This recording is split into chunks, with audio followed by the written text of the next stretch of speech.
সকালের প্রথম সূর্যের আলোয় ভক্তদের আনাগোনায় মুখর বৌদ্ধ মন্দিরগুলো। প্রতি বছর আষাঢ়ী পূর্ণিমা থেকে আশ্বিনী পূর্ণিমা পর্যন্ত বৌদ্ধ ভিক্ষুদের ৩ মাসের বর্ষাবাস শেষে অনুষ্ঠিত হয় প্রবারণা উৎসব। বৌদ্ধ বিহারে আয়োজন শুরু হয় দুদিনের কঠিন চীবরদান উৎসব।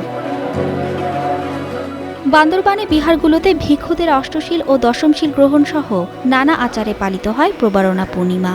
দেশের মঙ্গল কামনায় ধর্মীয় নির্দেশনা দেন রাজগুরু ভদন্তকেতু মহাথেরো। বিহারে বিশেষ খাবার, ফলমূল ও অর্থদানের মধ্য দিয়ে উৎসবের সূচনা হয়। ঐতিহ্যবাহী পোশাকে সেজেগুজে জড়ো হন তরুণ তরুণীরা।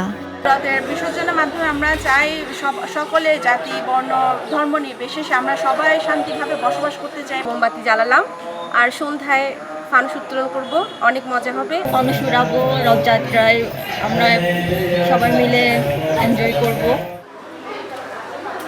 পাহাড়ে শান্তি ফেরার প্রত্যাশা জানায় বৌদ্ধ ভিক্ষু সংঘ। আমরা আজকের এই পবিত্রময় তিথিতে আকাশপতি পূজার, হাজারপতি পূজার, বুদ্ধ পূজা করার মাধ্যমে আমরা এই পার্বত্য চট্টগ্রামে যে সকল আদিবাসী সম্প্রদায় বলো, নানা সম্প্রদায় সকলে সুখ শান্তি মঙ্গল কামনাই করি।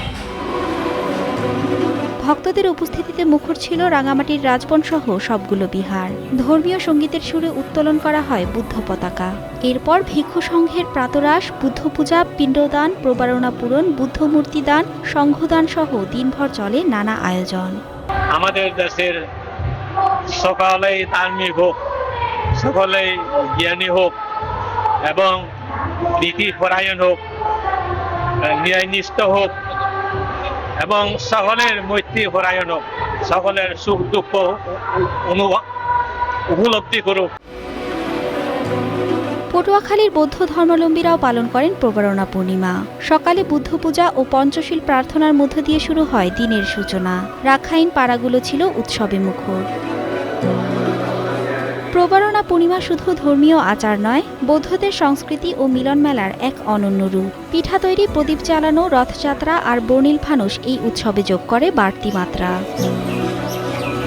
Mithila Anjum, star news.